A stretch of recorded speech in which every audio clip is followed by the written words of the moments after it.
doing the... have you ever heard of that? Oh yeah, the power poses, right? Yeah, I have heard of that. Confidence. And it really does work. I think doing that and then like listening to some pump up songs before I start. That's smart. The best way to meet it. Yeah. I guess, this has already started the interview. Yeah. I know. So my name is Gabi. I am the founder of Skyline Marketing, and we're a marketing consultancy focused on helping early stage startups with their messaging and their positioning. And I initially got my start in San Francisco working for conversation intelligence startups out there, and I really loved the startup scene and how fast-paced it was and just the opportunity to build and scale. And so I decided to go out on my own a couple years back. And now we're here. Nice. Love to hear it. So how long have you been in the startup scene? Like what got you started with that? What got you interested in that in the first place? Yeah, I love that question because I feel like everyone's journey is always very unconventional and unexpected. So I initially started my career in the nonprofit space. So I worked for an outdoor education nonprofit, location marketing startups, and then ended up entering the contact center automation industry. Oh. Yeah, very sexy. And during the pandemic, everything just really blew up because our offering was really focused on helping remote teams be more successful. So obviously we all went remote overnight in 2020, and I just really loved everything that had to do with creating all these messaging frameworks, figuring out how to tell better stories, and really tapping into the voice of the customer in order to prove out what's different about what we were doing, and also just the value that we were offering and the problems that we were solving for our end customers. So that was my initial venture into Startup Landia, and I've just really enjoyed staying in that space ever since. I love how fast things move.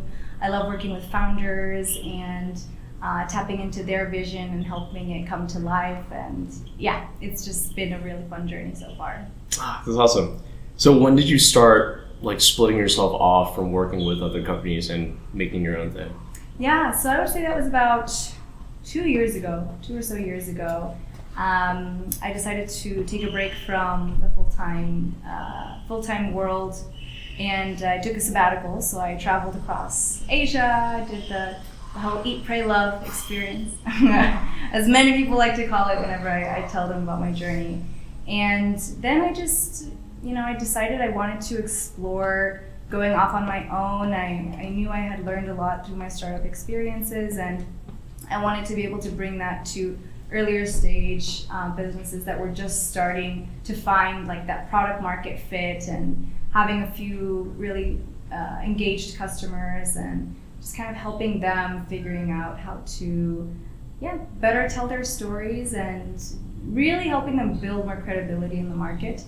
And so that's what I've been doing ever since. So have you found any challenges since you started this new journey? Well, in terms of challenges of going out on my own and starting my own consultancy, obviously the biggest learning curve was figuring out how to be my own salesperson and learning how to prospect and build my pipeline and pitch and basically do all of my own marketing for myself. So that was a really big learning curve and a challenge, I would say. But it also helped me really strengthen my sales skills, which I feel like I've been able to really apply with clients as well, since a lot of what I do is product marketing, and a lot of that has to do with being able to help sharpen the sales narrative, helping salespeople be able to better speak to pain points and the value of the product. So I feel like it's been those learnings have really translated into my consulting work. And I'd say another big piece of, I would say an opportunity that has come with consulting has just been that instead of being so focused on just one niche area of marketing, like you typically in a full-time role can tend to get a little more pigeonholed in what it is that you're delivering for that company, in particular if you're at a bigger organization. But as a consultant, I've been able to kind of play a little bit more with different types of marketing and learn other disciplines that in a full-time role I really wouldn't have had that same access to, as well as being able to hire folks and build my own team. That's also been a really enjoyable piece of it, and just figuring out what it takes to really be able to fill that need for my clients has been really, really engaging and fun to do. Right. So it's been overall like a more like rewarding experience. Yeah. Right? Yeah, absolutely. I mean, definitely had a lot of experiences to pull from. And I would say I'm also really grateful for the network of marketers. Well, I guess really marketers and salespeople just go to market, just badasses that I've been able to meet across my journey. We still have like a group chat where we all just kind of ask each other questions or share templates or frameworks, and that's just with my immediate network of people who I've worked with in the past. But then outside of that, you also, or at least we're also seeing in general, this growth in these professional communities that are really, really all about sharing learnings and templates and frameworks. Like there are so many great ones, such as Exit 5 is a really good one. Women in Revenue, I love being a part of that community. Latinas in Tech, that's a really fun group as well. And I feel like through those communities, I've been able to meet other amazing professionals, and it's just incredible to see how networking has really shifted since the pandemic into you're able to build a big network even through the remote world, through the laptop, without necessarily having to go to in-person events, although those are obviously always great, also for the human interaction aspect of it. But yeah, I would say that's been a really nice shift that I've seen in I guess the professional development space as a whole. Even just last week, I met another awesome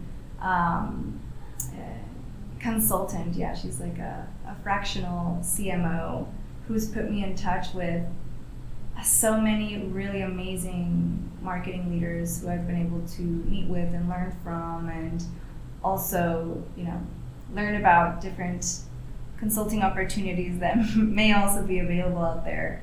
And it's really powerful. And I'd say it's also really nice to see women supporting women. Do you have like maybe any sort of insights or advice to give out to any people who are interested in also taking the same approach, moving from working for a company and doing their own thing? Yeah, so I think going from in-house to off on your own can be really scary. But it's also really rewarding. I'd say the most important thing is to just be really patient, because it takes time to build. It takes time to build credibility, to find the specific maybe niche or service offering that you want to focus in on, to find that gap in the market. All of these things take time. So my advice would be try and get a little bit of runway before you leave in-house, if it's possible. But if it's something that maybe you were kind of lurched into going off on your own as a result of, I know there's a lot of layoffs going on in all over right now, then I would just say continue to be patient, continue to have conversations with people. There are so many networks out there outside of LinkedIn. Don't just focus on LinkedIn as your primary channel. There are so many more, and they're growing, and they're way better because it's fewer people fighting for that space. And you can meet some really awesome folks. Just look for Slack communities, professional communities in your unique space, whatever it is that you do. And I think you'll be pleasantly surprised with the amount of feedback and interaction that you get from folks, and hopefully your first client that way as well. Gabi, before we end this interview, is there anything that you would like to maybe plug or advertise? Well, yeah, I mean, if you're a startup founder looking to improve sales because buyers are just not resonating with the messaging that you're putting out there, talk to me. I have experience working with conversation intelligence, generative AI, chatbots, customer service automation, revenue intelligence. Basically any of those types of technologies I have experience in, improving website messaging, developing technology messaging, running analyst relations if that's a big priority for you right now.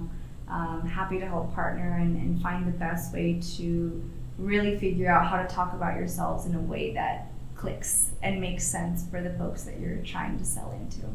Awesome, Gabby. Thank you for joining me and talking about your journey here, because it's just really inspiring to see somebody else like follow and be passionate about something that they have a lot of knowledge in, you know? Oh, thanks so much, Danny. It's been really nice talking to you, and I'm of course very grateful for the Circles Co-Living community. I've learned so much from the other people who have also been staying here, starting their own consulting businesses, and yeah, it's been an amazing experience to connect with other folks who are on similar journeys, and yeah, look forward to what the future might hold. Yeah. All right, that's a wrap, huh? Sweet. Sweet. All right, thanks, Danny. Thank you.